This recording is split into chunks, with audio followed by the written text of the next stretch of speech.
शांतिपूर्ण समुदाय, हम लिखते हैं ना अंग्रेजी में भी, पीसफुल कम्युनिटी।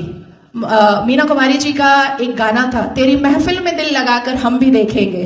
तो मुसलमानों की महफिल में दिल लगाकर नाजिया इलाही खान ने भी देखा, और जब देखा तो पाया कि हलाला ससुर के साथ बहू बिस्तर पर, आई एम सॉरी टू से, लेकिन मैं रॉ वर्ड ही यूज करती हूं। ससुर कर रहे हैं बहू का हलाला, और सनातन धर्म में मैंने कल देखा कि कैसे बहू बेटी की तरह खाना परोस रही थी। मुसलमानों की महफिल में दिल लगाकर मैंने भी देखा तो पाया पॉलीगेमी, एक मर्द और 4 सेक्स टॉय, और अनुमति तो 11 की, कि 11 महिलाओं को एक बिस्तर पर लेकर के आराम से अपने सेक्सुअल डिजायर्स को पूरा करो। ना पिता कुछ बोलेगा, ना मां कुछ बोलेगी, ना परिवार कुछ बोलेगा, और ना ही इस्लाम के मानने वाले, इस्लाम के ठेकेदार कुछ बोलेंगे। इस महफिल में दिल लगाकर मैंने भी देखा और पाया निकाह मुद्दा, टेम्पररी सेक्सुअल मैरिज।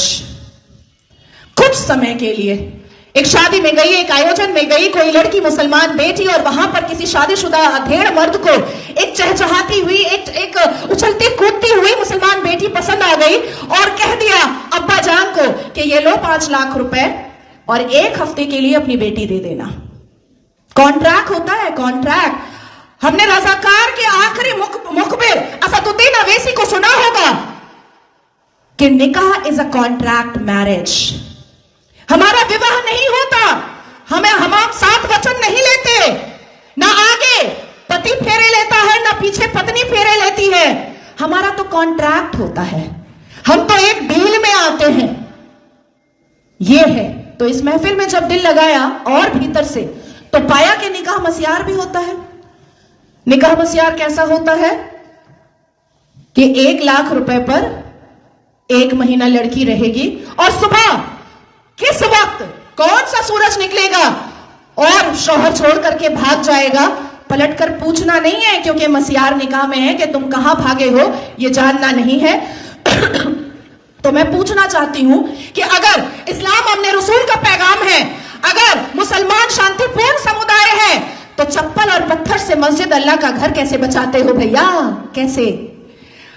1947 से मुसलमानों ने अपने एक्टिविटी से, अपने बिहेवियर से ये लोगों को बताया है कि ये कोई अपने रसूल नहीं है, ये प्रॉफिट मोहम्मद सल्लल्लाहु अलैहि वसल्लम के फॉलोअर तो नहीं है, ये औरंगजेब के ठरकजेब है, ये मुगले आजम के जाहिले आजम है। बस इतना ही है इनका परिचय, इसके अलावा इनका परिचय कुछ भी नहीं है। शिक्षा बोलो नहीं लेंगे, इंसान बनने बोलो नहीं बनेंगे, कुछ पढ़ने बोलो नहीं पढ़ेंगे, कुछ करने बोलो नहीं करेंगे, लेकिन रेप करने बोलो तुरंत करेंगे, लव जिहाद करने बोलो तुरंत करेंगे, बम गोली बारूद फेंकने बोलो तुरंत फेंकेंगे, आतंक मचाने बोलो तुरंत मचाएंगे।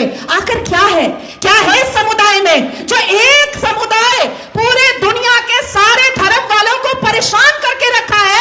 आखिर क्या है राज उस आसमानी किताब का, उस अल कुरान का राज क्या है, जो मदरसों के अंदर छुप कर पढ़ाया जाता है, जो मजार के अंदर छुप कर करवाया जाता है, जो मस्जिदों के अंदर छुप कर सुनाया जाता है, जो घरों के अंदर तरबियत और तालीम में बताया जाता है? क्या है उसका राज? क्यों कहते हैं मुसलमान घर में अंदर ही, जब बेटी छोटी सी होती है और बच्चा छोटा सा होता है, प्रसाद नहीं खाना हराम है, आप ही चले जाते हैं सवैयां खाने। हमें बताया जाता है प्रसाद नहीं खाना हराम है, हमें बताया जाता है मंदिर के सामने खड़े नहीं होना, अल्लाह नाराज हो जाएगा। हमें बताया जाता है कि हिंदुओं के घर का पानी ना पीना, अल्लाह नाराज हो जाएगा। हमें बताया जाता है कि अपने जीवन साथी के लिए हिंदुओं को कभी मत चुनना, नहीं तो घर से, परिवार से बेदखल कर दी जाओगी। क्या है राज? उस राज को खोलना चाहिए।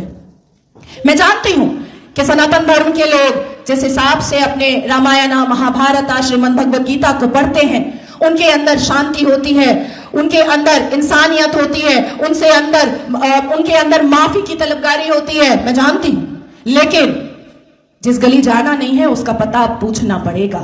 अपनी बेटियों को समझाना पड़ेगा कि कोई अब्दुल अच्छा नहीं है। अपनी बेटियों को बुझाना पड़ेगा कि शाहरुख खान ने गौरी खान से शादी तो की है, पर हर रेड़ी वाला, हर संतरे वाला, हर नींबू वाला, हर अचार वाला, हर पंचर वाला शाहरुख खान नहीं होता।